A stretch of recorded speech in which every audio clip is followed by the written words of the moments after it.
Hi friends, இன்றைக்கி நம்ம Nisha cooking சேனலில் மட்டன் ஷாமி கவாப். ஸோ இந்த ஷாமி கவாப் வந்து எல்லாருக்கும் அவ்வளோ ஈஸியாக வந்துடாது. இப்போ இது எப்படி ஈஸியாக செய்யலாம்னு சொல்லிட்டு நான் என் வீடியோவில் சொல்லியிருக்கேன். ஸோ ஈஸியாகவும் நல்லா டேஸ்ட்டாகவும் இந்த ஷாமி கவாப் செஞ்சிடலாம். பாருங்கள் எவ்வளோ சாஃப்டாக இருக்குது. ஸோ இது வந்து சில பேருக்கு எண்ணெயில் போட்டோன்னே பிரிஞ்சு போயிடும். அந்த மாதிரி பிரியாமல் இருக்கிறதுக்கு இந்த மாதிரி மெத்தடில் செஞ்சு பாருங்கள். ஸோ ஈஸியாகவும் குயிக்காகவும் செஞ்சலாம். அதே படி பாருங்கள். எங்கள் சேனல் லைக் பண்ணுங்கள், ஷேர் பண்ணுங்கள், சப்ஸ்கிரைப் பண்ணுங்கள், பெல் பட்டன் ஆன் பண்ணுங்கள், கமெண்ட் பண்ணுங்கள். மட்டன் ஷாஹி கபாப் செய்கிறதுக்கு ஒரு குக்கர் எடுத்துக்கோங்க. குக்கரில் போன்லெஸ் மட்டன் எடுத்துக்கோங்க. இதில் ஊற வச்ச ஒரு அரை மணி நேரம் ஊற வச்ச கடலப்பருப்பு சேர்த்துக்கலாம். இப்போ மட்டன் வந்து நான் ஒரு 100 கிராம் அளவுக்கு எடுத்தேன். கடலப்பருப்பு ஒரு 25 கிராம் அளவுக்கு ஊற வச்சு சேர்த்துருக்கேன். இதோட 2 பச்சை மிளகா, ஒரு சின்ன சைஸ் வெங்காயம், கொஞ்சம் மல்லி புதினா, கொஞ்சோண்டு சோம்பு, 2 ஏலக்காய், ஒரு 3 கிராம்பு, ஒரு அன்னாச்சி பூ, சின்னதாக ஒரு பட்டை, அரை ஸ்பூன் மஞ்சள் பொடி, 1 ஸ்பூன் மிளகா பொடி, அரை ஸ்பூன் ஜீரக பொடி, இதோட கொஞ்சம் உப்பு சேர்த்து 1 ஸ்பூன் இஞ்சி பூண்டு விழுது. இப்போ இது எல்லாத்தையும் சேர்த்து கொஞ்சமாக தண்ணி ஊற்றி வேக வச்சு எடுத்துக்கலாம். இதை நல்லா இந்தளவுக்கு ட்ரையாக வேக வச்சுக்கோங்க. இப்போ இதை மிக்ஸி ஜாரில் போட்டு தண்ணி இல்லாமல் அரைக்கணும். நல்லா திக்காக அரைச்சிட்டு வரணும். இந்த அளவுக்கு நல்லா திக்காக அரைச்சிக்கிங்க.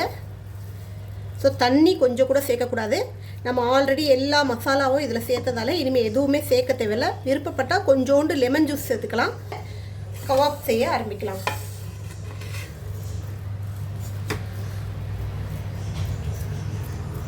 இந்த மாதிரி உருண்டைகளாக பிடிச்சிக்கிங்க.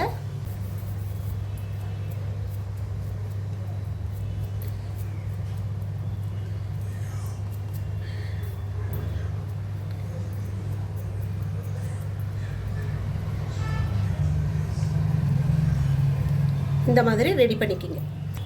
எந்த ஷேப்பில் வேணாலும் நமக்கு விருப்பமான ஷேப்பில் இது செஞ்சுக்கலாம். இதே போல் ரெடி பண்ணி வச்சுக்கிங்க. இந்த மாதிரி ரெடி பண்ணிக்கிங்க. அடுப்பில் எண்ணெய் வச்சு சட்டியை வச்சுட்டு எண்ணெய் ஊற்றிக்கலாம். ஸோ லைட்டாக ஊற்றினா போதும். ஷாலோ ஃப்ரை தான் பண்ண போகிறோம், டீப் ஃப்ரை பண்ண தேவையில்லை. எண்ணெய் நல்லா காஞ்சதும் அடுப்பை கொஞ்சம் நல்லா சிம்மில் வச்சுக்கிங்க.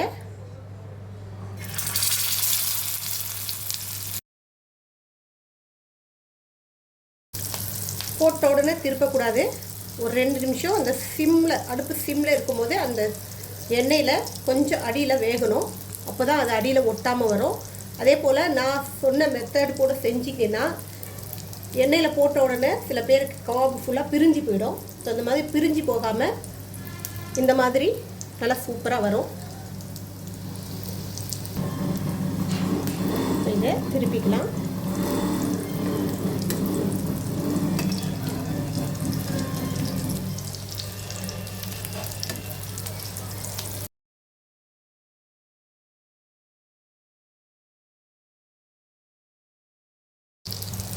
அவ்வளோதான். 2 சைடும் நல்லா வெந்துடுச்சு.